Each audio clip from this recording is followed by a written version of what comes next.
This is the Native Bee Book by Dr. Tim Hurd.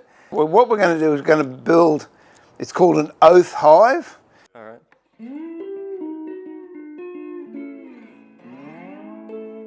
Okay, we've got the honey super and the brood box, and that is those parts finished, except we've got to put an entrance hole in here and a landing stage for it, which we'll do in a bit. But the middle part, we've got to do a bit of work on. That's why I saved it till last. So these straps in here, you can see they're brood supports, which are these here. So when you split the box, they stop the brood that's in that section from collapsing into the one below.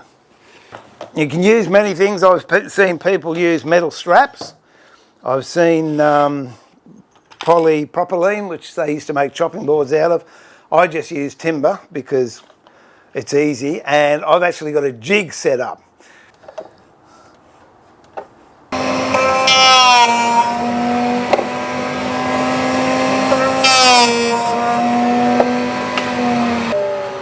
And that's given me the recesses I need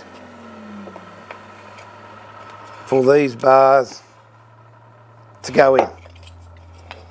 Now the other thing we've got to do is put a brood excluder in. That is this portion here, and it goes over here. So, well, there's a better picture of it there. It prevents the bees from going from here to here before they've actually filled this box with brood. Now, what you can do, you can just put a bit of plywood there, and that works perfectly fine. Or you can use Perspex. What I want is the brood separator to have an opening here. So what do I do in that case? I put this down this end.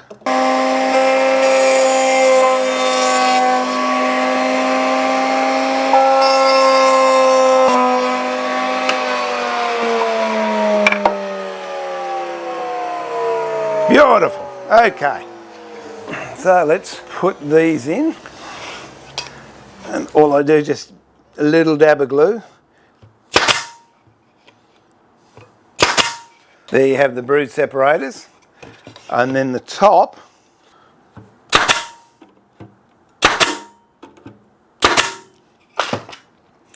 so that now gives you a nice clear inspection window.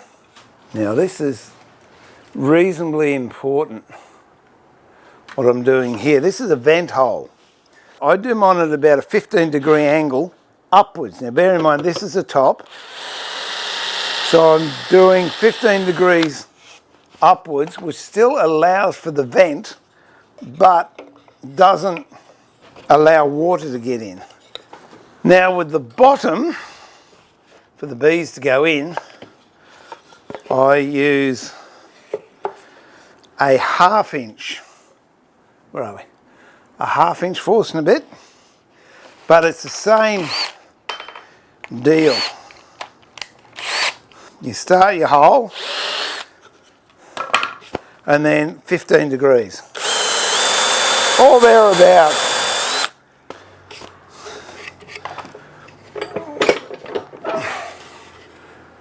So we've got that. If you look straight on, let's see if we can, you can see it goes up.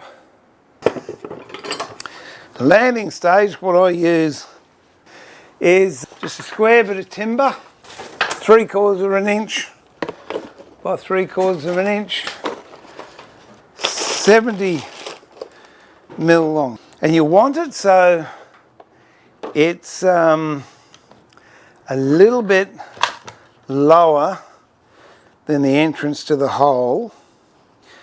And when I put my screws in, I don't put them in a straight line. The reason if I put pressure there and there, it can split all the way along. Now you can either, as I said, fill that with wood putty, or a lot of times I'll just use beeswax, which I might even do now. And there you go. Show you another couple of things you can put on there to keep it off the ground. These nylon nail glides.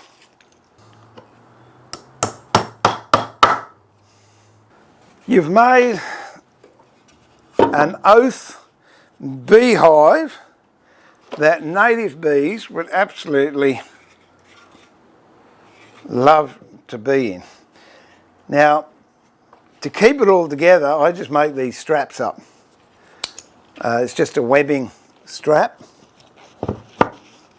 Goes over there like that.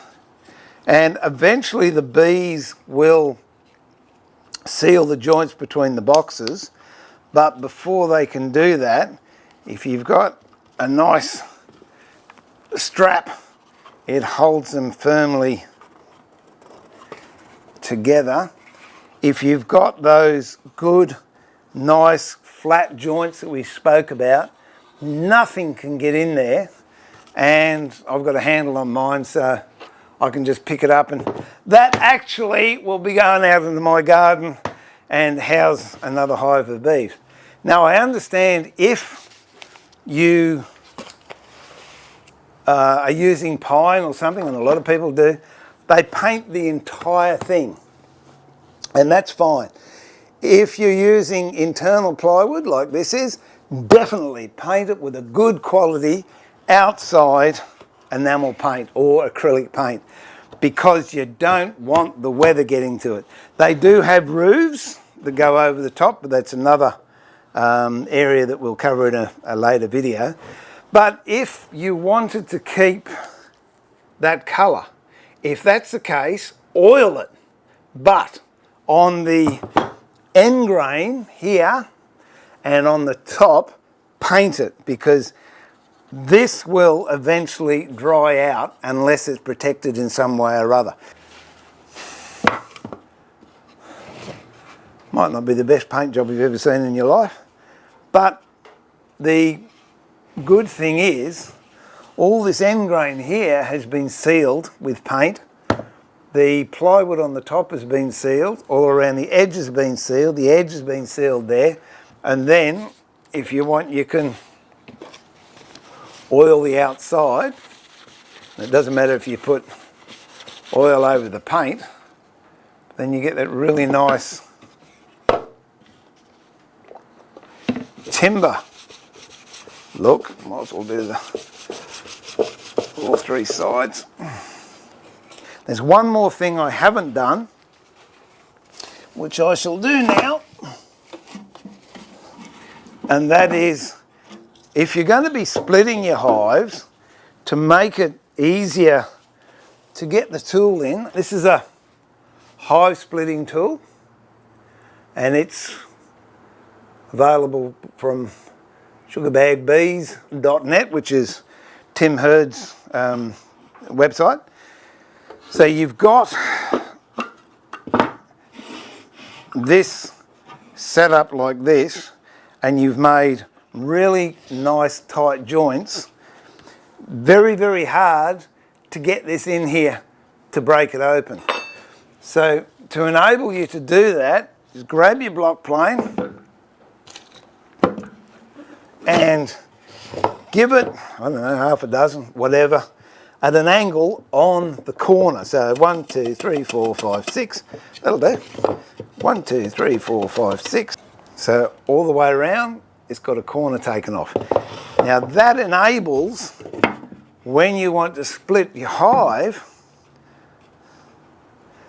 it's going to be all glued up with what the bees glue stuff up with. Because you've got that chamfer in there, that knife will fit in there like that, and then you can get in there and lever the box open. The same with the back up here, you can get in there and lever the box open. So that's just a little thing that makes it easy if you're down the track, if indeed you're going to split hive.